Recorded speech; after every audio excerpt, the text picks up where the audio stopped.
श्री साईनाथाय नमः। Good morning, Sai morning. आइए शुरू करें एक नया दिन। आइए मिलकर प्रार्थना करते हैं। आइए श्री साईं चरणों को स्पर्श करते हुए आज का ये नया दिन शुरू करते हैं। आशा करती हूँ कि आप लोग स्वस्थ और मस्त होंगे और इस नए दिन को शुरू करने के लिए बिल्कुल तैयार होंगे। तो आइए, एक नया दिन हमें एक तोहफे की तरह मिला है, तो इस नए दिन को हमें बहुत खूबसूरती से सजाना है। क्या करना है, क्या नहीं करना है, ये तय करना है। एक अच्छे रास्ते पर चलना है। सब कुछ नया नया है, सब कुछ ढंग से करना है, ताकि जब हमें उसका फल मिले तो वो हमें देखकर खुशी हो। ऐसे कार्य करने हैं, ऐसे कार्य करने हैं कि खुद को भी सुकून मिले और दूसरों को भी सुकून दे सकें हम। तो ये सब कुछ बाबा की कृपा के बिना तो हो ही नहीं सकता। तो चलिए मिलकर प्रार्थना करते हैं बाबा से, अपने नए दिन के लिए, अपनी ज़िंदगी के लिए, अपनों के लिए और उस हर शख्स के लिए जो हमसे जुड़ा हुआ है। बाबा से हम रोज़ कहते हैं कि देवा, एक नया दिन शुरू करने जा रहे हैं। प्रार्थना करते हैं कि आप हमारे अंग संग रहना। प्रार्थना करते हैं कि आप हर कार्य में हमारा साथ देना। हम जहाँ भी रहें आपका आशीर्वाद हमें मिलता रहे। आपकी कृपा से हम सेवा कर सकें, एक अच्छे इंसान बन सकें, किसी के दर्द को समझकर यदि सक्षम हो तो उसकी सहायता करने में आगे बढ़ सके। ऐसी कृपा बनाए रखना देवा, ऐसा आशीर्वाद बनाए रखना। एक सवाल जो बहुत सारे लोगों का होता है कमेंट्स में भी, और ऐसे भी बहुत सारे लोग यही सवाल करते हैं कि इतना अच्छा करते हैं फिर भी हमें ही गलत समझा जाता है। इतना अच्छा करते हैं फिर भी दुख क्यों मिलता है, क्या कारण है, क्या अच्छा करना छोड़ दे। तो देखिए, कभी कभी ऐसा होता है, आपके साथ ही नहीं सबके साथ होता है। जो व्यक्ति दूसरों के साथ अच्छा करते हैं उनके साथ बुरा उनको लगता है कि बहुत बुरा हो रहा है। हमने जिसके साथ जिसका भला किया उसी ने नहीं समझा, जिसके साथ हम खड़े रहे उसी ने हमें छोड़ दिया। तो ऐसा बहुत सारे लोगों के साथ होता है, और जब होता है तो उनके मन में भी यही सवाल आ जाता है कि आखिर ऐसा क्यों हुआ, आखिर हमारी गलती क्या थी, हमारा दोष क्या था। तो देखिए, कई बार ऐसा भी होता है, जहाँ तक मुझे लगता है कि कई बार हम कहते हैं कि दुख मिल रहा है, हमारे साथ गलत हो रहा है। हमने, अब कुछ लोग इसका जवाब ये भी दें, भाई तुमने कुछ गलत किया होगा।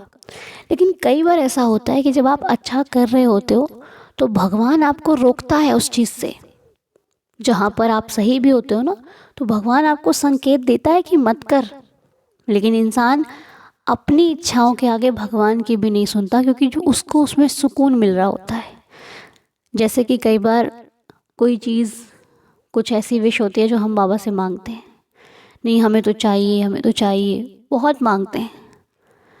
तो हमें नहीं पता वो चीज़ जो हम मांग रहे हैं वो सही है कि नहीं है।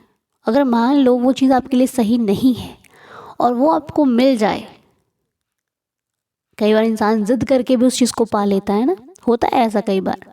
और जब वो मिल जाती है तब वो उसको ख़राब कहने लग जाता है कि यार ये तो अच्छी नहीं है, ये तो है ही ख़राब। अब वो फिर भगवान को दोष देता है कि भगवान तुमने क्यों दिया मुझे। तो ये कई बार गलती इंसान की खुद की होती है, जो उसको दिखाई ही नहीं देती, जिसके प्रति वो देखता ही नहीं है कि हाँ ये तो मेरी गलती थी। तो कभी भी जब आप कुछ गलत करते हो तो उसका संकेत आपको मिलता है, लेकिन हम क्या करते हैं, हमें अच्छा लग रहा है, वो चमक रहा है तो हम उसके प्रति लोभित हो जाते हैं। उसको पाने की चाहत में हम ये भी नहीं देखते कि उसके पीछे हमारा दुख है या सुख है, क्योंकि हमें तो चाहिए, हम सब्र कर नहीं सकते, हमें रुकना नहीं है, हमें तो मिल रहा है तो हम पा लेते हैं। और ये नहीं पता पाने के बाद जब कल का दुख सामने आएगा तो भी हम रोएंगे कि प्रभु ये क्यों दे दिया। तो कई बार दुख का कारण ये होता है। अब मुझे नहीं पता कि आपको ये सही लग रहा है या नहीं, लेकिन कई बार ऐसा होता है कि हम जिस चीज़ को पाना चाह रहे हैं वो चीज़ सही नहीं होती। अब जैसे मान लो, कई बार छोटा सा बच्चा होता है, वो किसी चीज़ को सोचता है कि ये तो करना चाहिए, माता पिता मना करते हैं। वो क्या करता है, माता पिता जब नहीं होते तब उस काम को करता है कि माता पिता को तो पता चलेगा नहीं, मैं तो कर लूँगा। और जब कर लेता है, जब उसको उसका गलत परिणाम मिलता है, तो फिर भाग के माता पिता के पास जाता है कि माता पिता ये गलती हो गई। तो वही चीज़ हमारा भी होता है। ईश्वर हमें संकेत देता है कि मत कर, लेकिन हम कहाँ सुनते हैं। हमें तो यही सही लगता है जो हम चाहते हैं। वो हमें बहुत कुछ दे रहा है और हम छोटी सी चीज़ के पीछे भागकर सब कुछ गवा देते हैं। अब इसका हल क्या है, इसका सॉल्यूशन क्या है? तो सॉल्यूशन देखिए एक ही चीज़ का है। जब भी आपको कोई काम करना हो, उसमें सब्र की जो सीमा है उसको बढ़ा दीजिए। बाबा ने ऐसे ही नहीं सब्र सिखाई है, बाबा ने ऐसे ही नहीं सब्र करने को कहा है। सब्र कीजिए, आपको परिणाम मिलेगा। कोई भी कार्य जो आपको अच्छा लग रहा है, उसको करने से पहले 10 बार 20 बार सोचिए। अच्छा भी सोचिए, खराब भी सोचिए। लोग कहते तुम तो पहले से बुरा नहीं नहीं नहीं, दोनों रास्तों पर चलने का सोच कर चलिए कि अगर ऐसा हुआ तो क्या करूँगा, अगर वैसा हुआ तो क्या करूँगा। अगर आपको लगता है कि हाँ चल सकते हैं, तभी उस पर चलने का प्रयास कीजिए, अन्यथा रुक जाइए। रुकने में बुराई नहीं है, लेकिन चल कर गलत हो गया उसमें बुराई है। क्योंकि पता क्या होता है, हम जब कुछ कर रहे होते हैं ना, तो लोग तो देखो आपको कहेंगे कहेंगे, वही व्यक्ति आपको रोकेगा जो आपका भला चाहता होगा। जिसको आपसे कोई लेना देना नहीं है, वो तो कर ले कोई बात नहीं, कोई दिक्कत नहीं है। और जब आपने कर लिया और कहीं ख़राब हो गया, वो क्या कर ले, मैंने थोड़ी ना बोला था करने के लिए, तुम्हारी तो मन करने कर रहा था, तुम ही तो आगे बढ़ रहे थे। तो साथ देने वाले दुनिया में बहुत कम है, इसलिए सोच विचार कर अपना कार्य कीजिएगा। ये मैं सिर्फ आपके क्वेश्चन का जवाब जो मुझे ठीक लगता है वो मैंने दिया है, बाकी आपको जो समझ में आता है आप कर सकते हैं। लेकिन ऐसा होता है कि भगवान हमें इशारा करते हैं, हम नहीं मानते, तभी हम उसका गलत परिणाम हमें भोगने को मिलता है। इसलिए बाबा से उम्मीद रखिए, बाबा पर विश्वास रखिए, क्योंकि बाबा से की गई उम्मीद आपकी कोई तोड़ नहीं सकता। बाबा पर किया हुआ विश्वास आपका कोई तोड़ नहीं सकता। और जब लोगों से उम्मीद होगी ही नहीं, तो दुख मिलने का कारण है, दुख मिलने के चांसेस ही ख़त्म हो जाएंगे ना।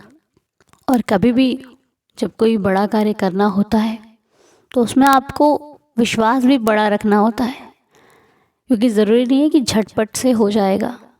ज़रूरी नहीं है कि एक बार किया तो उसका रिज़ल्ट मिल जाएगा। क्या पता उठना पड़े, फिर गिरना पड़े, फिर उठना पड़े, फिर गिरना पड़े, फिर उठना है, करना है और सफलता तक जाना है, मंजिल तक जाना है। मिलेगी, कठिनाइयाँ होंगी, लेकिन सफलता ज़रूर मिलेगी। तो चलिए, उम्मीद करती हूँ कि आपको मेरा ये सुझाव समझ में आया होगा और ठीक लगा होगा। जैसा भी लगा हो कमेंट्स में बताइएगा। तो चलिए, अब बाबा की कृपा से, और हाँ, कल निकिता जी का जन्मदिन था जिन्हें हम विश नहीं कर पाए थे। तो निकिता जी, आपको जन्मदिन की बहुत सारी शुभकामनाएं। साईनाथ आपको खुश रखें, हेल्दी रखें, हैप्पी रखें। बाबा की कृपा से आपके जीवन का हर दिन खूबसूरत हो, आपकी हर एक विश पूरी हो, आप जो चाहते हैं साईं कृपा से आपको सब कुछ मिले। बाबा की असीम कृपा आप और आपके परिवार पर सदैव बनी रहे। ज़िंदगी में सुख ही सुख हो, सुखों का आगमन हो। हम श्री साईं चरणों में आपके लिए यही प्रार्थना करते हैं कि आप सदैव सुखी रहें, सब इच्छा पूरी हो आपकी। और जिनका भी जन्मदिन है, सभी को जन्मदिन की बहुत सारी शुभकामनाएं। और आइए आज की लीला को सुन लेते हैं। तो आज की लीला जो हम सुनने जा रहे हैं, वो लीला है मीना खन्ना आंटी जी की तरफ से। तो आइए मीना आंटी जी द्वारा बताई गई लीला को पढ़ लेते हैं, आइए मिलकर। तो मीना आंटी जी कहते हैं, जय साईं राम। अनु बेटी, आजकल सुबह की प्रार्थना में बहुत अच्छी लीलाएं सुनने को मिल रही हैं, बहुत अच्छा लग रहा है। अनु बेटी, तुम इतना अच्छा बोलते हो, बस मन करता है तुम्हारी आवाज़ सुनते रहो। मैं तुमको छोटी सी लीला लिख रही हूँ। मेरे घुटने में काफ़ी सालों से दर्द था, डॉक्टर ने ऑपरेशन के लिए बोला था। काफ़ी सालों से दवाई खा रही हूँ। बाबा से प्रार्थना करती रहती थी कि बाबा मुझे ठीक कर दो, मुझे सही कर दो। मैं रोती थी, मेरे से चला भी नहीं जाता था। मैं बस प्रार्थना करती रहती थी। इस बार बाबा ने ऐसा चमत्कार दिखाया, जैसे बहुत दर्द होता था, अब दर्द कम हो गया है, मैं अब चल पा रही हूँ। ये बाबा का ही चमत्कार है।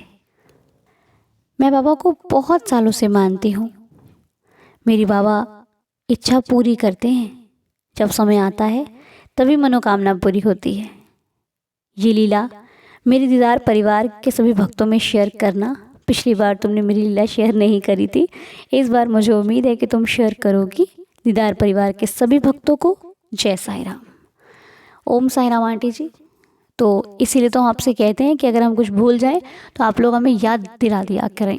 अब देखिए, आज बाबा ने करवानी थी तो आज आ गई। क्षमा चाहते हैं कि पहले वाली लीला जो भी आपने भेजी होगी वो नहीं आ पाई, लेकिन आज साईं जी ने आपकी लीला को सबके साथ शेयर किया। तो एक बात आंटी जी आपने बहुत सही बोली कि जब समय आता है तभी मनोकामना पूरी होती है, समय से पहले कुछ नहीं होता।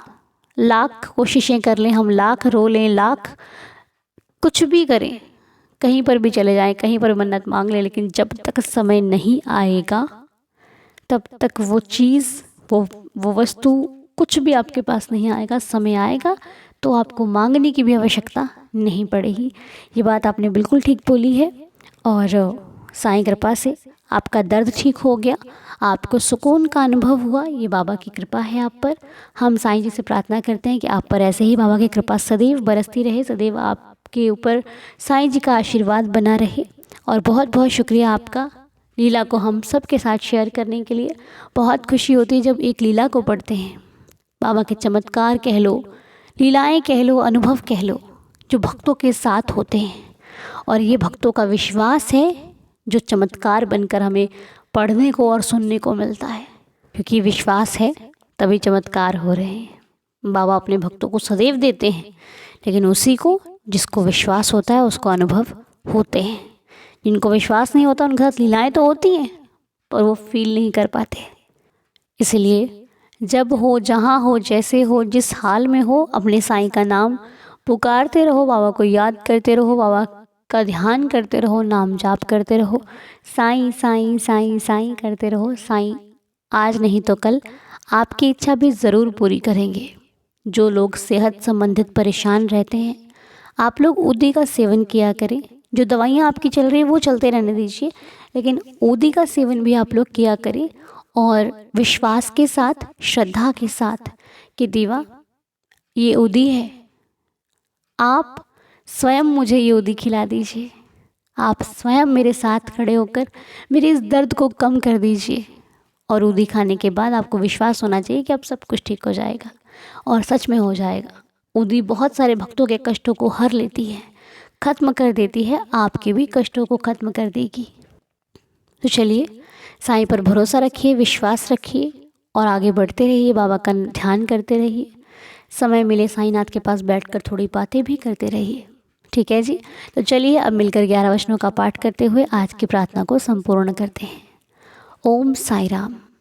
जो शिरडी में आएगा आपद दूर भगाएगा, चढ़े समाधि की सीढ़ी पर, पैर तले दुख की पीढ़ी पर, त्याग शरीर चला जाऊंगा, भक्त हेतु दौड़ा आऊंगा। मन में रखना दृढ़ विश्वास, करे समाधि पूरी आस। मुझे सदा जीवित ही जानो, अनुभव करो सत्य पहचानो। मेरी शरणा खाली जाए, हो तो कोई मुझे बताए। जैसा भाव रहा जिस जन का, वैसा रूप हुआ मेरे मन का। भार तुम्हारा मुझ पर होगा, वचन न मेरा झूठा होगा। आ सहायता लो भरपूर, जो मांगा वह नहीं है दूर। मुझ में लीन वचन मन काया, उसका ऋण ना कभी चुकाया। धन्य धन्य वह भक्त अनन्य, मेरी शरण तज जिसे न अन्य। अनंत कोटि ब्रह्मांड नायक, राजाधिराज योगिराज परब्रह्म, श्री सच्चिदानंद सद्गुरु साईनाथ महाराज की जय। बाबा की असीम कृपा आप सभी पर बरसती रहे, आप सभी का हर दिन खुशियों में रहे, आने वाला हर एक पल खुशियों में रहे। हम श्री साईं चरणों में ये प्रार्थना करते हैं कि साईं जी सबकी इच्छा पूरी करते हैं, आप सबकी भी इच्छा पूरी हो।